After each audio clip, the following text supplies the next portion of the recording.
Mesdames, Messieurs, bonsoir, bienvenue dans votre journal. Tout de suite les titres de ce 8 juin. À 2 jours du premier tour des législatives, nous verrons ensemble les points chauds dans les circonscriptions de nos 2 départements, Indre-et-Loire et Loir-et-Cher. Le bateau ivre cherche toujours un soutien financier. Après plusieurs négociations avec la mairie de Tours, le collectif Eaux et du bateau n'est toujours pas parvenu à trouver un accord. Et nous terminerons ce journal avec le festival au quart de tour et la venue très controversée du rappeur Orelsan hier soir. Bonsoir, à 2 jours du premier tour des élections législatives, voyons ensemble les points chauds. Quelles sont les circonscriptions qui pourraient basculer? Quels candidats occupent une position critique? Loir-et-Cher, Indre-et-Loire, on fait le point dans nos 2 départements à 48 heures du premier tour. Florent Carrière. À l'exception de Nicolas Perruchot, menacé par le score réalisé par les socialistes à la présidentielle sur la première circonscription, la réélection des députés sortant de la droite et du centre-droit dans le Loir-et-Cher dépendra principalement du score du Front National. Car pour Patrice Martin-Lalande et Maurice Leroy, respectivement sur la 2e et 3e circonscription, peu de doute quant à leur victoire dans le cadre d'un duel traditionnel au second tour gauche-droite. Mais au premier tour de la présidentielle, Marine Le Pen a rassemblé sur ces 2 circonscriptions plus de 20% des voix, jusqu'à 23% sur la 2e. La menace d'une triangulaire plane donc, mais la faible participation rendra beaucoup plus difficile une qualification du FN au second tour. La présence du Front National au second tour, la question se pose également sur la 2e circonscription d'Indre-et-Loire, car le parti pourrait profiter de la division à gauche. Un candidat écologiste, Christophe Rossignol, officiellement soutenu par le PS, une dissidente socialiste, Isabelle Gaudron, adjointe à Amboise, et un front de gauche fort, Michel Cognier, maire de Château-Renaud, des candidats de gauche qui pourraient donc se neutraliser et laisser passer devant eux le Front National, incarné par Gilles Godefroy. Simple hypothèse, en tout cas l'UMP sortante Claude Greff est confiante quant à sa réélection. La 2e circonscription d'Indre-et-Loire, c'est un petit peu le pendant de la première, car à Tours-Centre, c'est la droite qui est divisée sur fond de guerre de succession. Guillaume Pelletier devrait prendre le pas sur Thibaut Coulon. Quant aux voix centristes, entre Christophe Boucher et Fanny Siouville, elles ne devraient pas peser lourd. Bref, le sortant socialiste Jean-Patrick Gille n'a pas vraiment de soucis à se faire. En revanche, ce n'est pas le cas d'Hervé Novelli sur la 4e circonscription d'Indre-et-Loire. Au regard des 52% réalisés par François Hollande sur la zone, le sortant UMP pourrait perdre son siège, mais l'homme compte sur son implantation locale et rurale face au socialiste Laurent Baumel, maire de Ballon-Miré, qui part avec un déficit de notoriété. Écologistes, lutte ouvrière, NPA ou encore Debout la République, ils sont au total 102 candidats à se présenter pour le premier tour des législatives en Indre-et-Loire et Loir-et-Cher. Et puis ne ratez pas notre soirée spéciale législative ce dimanche dès 19h50 en direct de TV Tour Val-de-Loire. Analyse des résultats, un point tous les quarts d'heure pour vous tenir informé en temps réel de l'évolution des résultats sur notre plateau réaction à chaud des candidats en direct de TV Tour Val-de-Loire. Pour l'heure, les candidats sont encore en campagne et les soutiens encore plus nombreux. Jean-François Copé, le patron de l'UMP, est à Saint-Cyr-sur-Loire en ce moment même, venu prêter main forte au député UMP Philippe Briand, candidat à sa propre succession sur la 5e circonscription d'Indre-et-Loire. À Richelieu ce soir, Jean-Pierre Raffarin soutiendra le député UMP Hervé Novelli sur la 4e circonscription et nous retrouverons Philippe Briand à la fin de ce journal pour l'invité de la rédaction. À Noisy, le corps d'une femme âgée retrouvé dans la rivière de la Cisse. C'est un passant qui a donné l'alerte au service de secours tôt ce matin. On ignore pour le moment les causes du décès. Le collectif Eaux et du bateau cherche toujours un soutien financier. Cela fait 1 an et demi que le bateau ivre, salle mythique à Tours, a fermé ses portes. Après plusieurs négociations avec la mairie de Tours, le collectif Eaux et du bateau n'est pas encore parvenu à trouver un accord. On fait le point avec Agnès Michaud. Un bail précaire de 2 ans, suivi d'un bail commercial de 9 ans, avec un loyer à 6 666 € par mois. Pour le collectif Eaux et du bateau, la mairie est loin de tenir ses engagements. Elle avait en effet annoncé en janvier 2011 qu'elle allait se porter acquéreur du bâtiment d'une valeur de 600 000 € et proposer un loyer minime. Après s'être rapprochée de la Semivite, la société d'économie mixte immobilière de la ville de Tours, la proposition est tout autre et le projet patine. Le dossier aujourd'hui est dans une impasse. La Semivite a ses contraintes financières et qui s'opposent à la démarche d'économie sociale et solidaire du collectif Eaux et du bateau. Pourtant, la volonté politique semble là, que ce soit dans la majorité municipale ou dans l'opposition. Aussi, le collectif attend une nouvelle proposition. On voudrait que le maire prenne ses responsabilités par rapport à ce dossier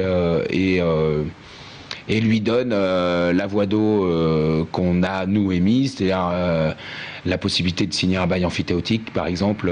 C'est un bail de longue durée, hein, c'est de 18 à 99 ans, ce genre de baux, et surtout avec un loyer à faible montant, pour permettre à l'activité de ce nouveau bateau de démarrer sous les meilleurs auspices. Si la mairie ne propose pas d'alternative, le collectif OE du bateau envisage de repartir sur l'idée d'une souscription avec le lancement d'une société coopérative d'intérêt collectif.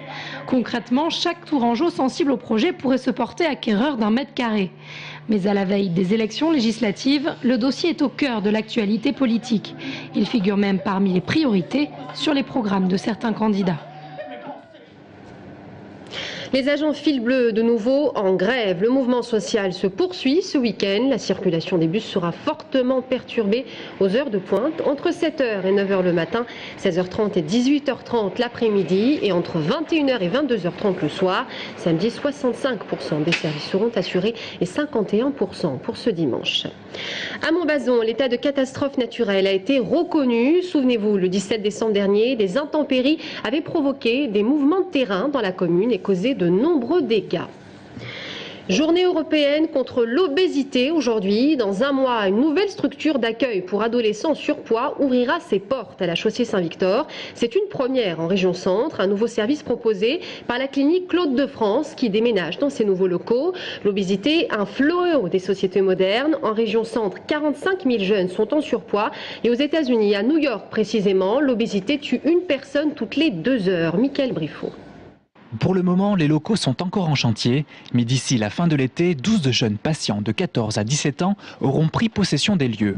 Ici, il ne sera pas question de régime, mais éducation à la nutrition, activité physique et suivi médical. Aujourd'hui, on se considère comme un internat médicalisé, c'est-à-dire que les jeunes le matin se lèvent, font comme à la maison, déjeunent, puis ensuite on les emmène au lycée ou au collège, on les récupère le midi pour déjeuner puisqu'on les accompagne sur le plan alimentaire.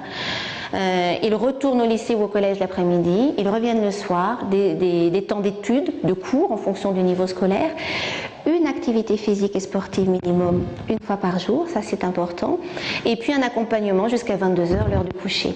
Dans ce cadre coloré et zen, si l'objectif est bien la perte de poids, il ne sera pas pour autant la minceur.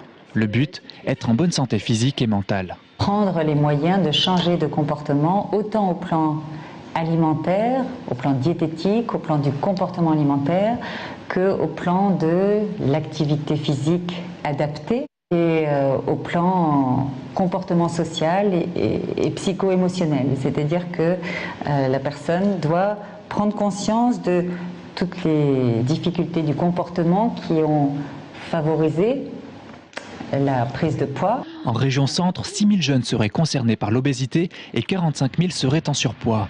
Ce nouveau centre répond donc à un véritable enjeu de santé publique. En football, coup d'envoi ce soir de l'Euro 2012. Les meilleures équipes d'Europe vont s'affronter, dont l'équipe de France qui jouera contre l'Angleterre lundi. Demain, ce sera le Portugal contre l'Allemagne. Des matchs très attendus par les supporters, mais aussi par les patrons d'établissements qui espèrent toucher le jackpot. Romain Delville. Pour ceux qui veulent vivre l'Euro de football à l'heure portugaise et en version originale, c'est rue Lamartine que ça se passe. La Seleção n'est pas vernie avec le groupe le plus relevé de la compétition. Dans l'ordre, les Pays-Bas, vice-champions du monde, l'Allemagne, vice-champion d'Europe, ainsi que les Danois. Premier match dès demain contre la Mannschaft. Déjà contre l'Hollande, souvent on les bat. C'est rare qu'on perd contre l'Hollande. Et c'est vrai que l'Allemagne, ça va être un peu plus compliqué, mais moi je suis confiant qu'on va gagner. Ils sont pas, on risque même d'aller en finale. Si on passe ce groupe-là, je pense qu'on peut y aller plus loin. Pour ceux qui veulent voir l'équipe de France descendre du bus, il y a l'embarras du choix sur la place Plumereau. Guy y est patron de bar-restaurant depuis 8 mois. Et pour le premier match des Bleus, lundi soir, le supporter Kilé s'oppose à l'homme d'affaires. Le cœur, c'est l'Angleterre. C'est normal, je suis anglais. Mais je crois pour le business, c'est les Français. C'est normal. Mais le cœur, c'est les Anglais. Mais je ne crois pas qu'ils vont pas aller loin, les Anglais. Les Français, s'ils ont une bonne équipe, ça peut aller demi-finale. même peut-être finale, contre les Allemands. Pragmatique, Guy accueillera les supporters du groupe D avec plaisir les 15 et 19 juin aussi, avec en mémoire les bonnes recettes lors des derniers matchs de la Coupe du Monde de rugby 2011. Je sais que la finale c'était ici, vous ne bougez pas, la demi-finale aussi, il y avait beaucoup du monde partout. Et le dimanche il faisait beau quand il y avait la finale, c'était à 9h du matin je crois. Alors ça va être autre chose, la finale je crois c'est le soir, si je vois bien, oui c'est le soir, 20h45, alors ça peut être encore des belles journées, des super 3 semaines pour tout le monde, surtout les bars, les restaurants. Réponse définitive pour le vainqueur et les bénéfices de l'euro dans les établissements tourangeaux le 1er juillet, peut-être très tard dans la nuit.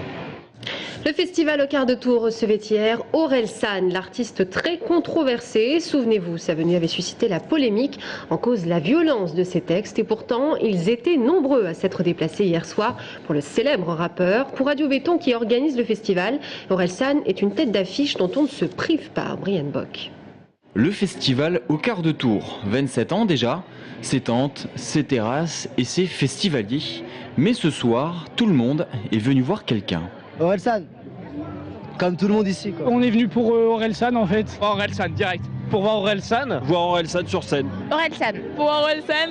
Orelsan, ouais. Bon, on l'aura compris, la star ce soir c'est Orelsan, apprécié et adulé par ses fans tourangeaux. Malgré tout cela, son interview nous aura été refusée et lors de son concert, la présence de notre caméra n'était visiblement pas la bienvenue. Les images que je l'ai laissé faire depuis tout à l'heure, je t'ai vu filmer, j'ai rien dit parce que je m'en fous. Mais juste là, faut que t'arrêtes. Sors de là et que t'arrêtes.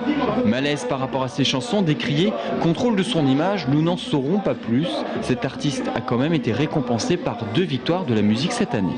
Quand on a contacté son tourneur, Orelsan se rappelait très bien que Béton a fait partie des rares médias qui l'ont laissé la parole, qui l'ont laissé s'expliquer, quoi.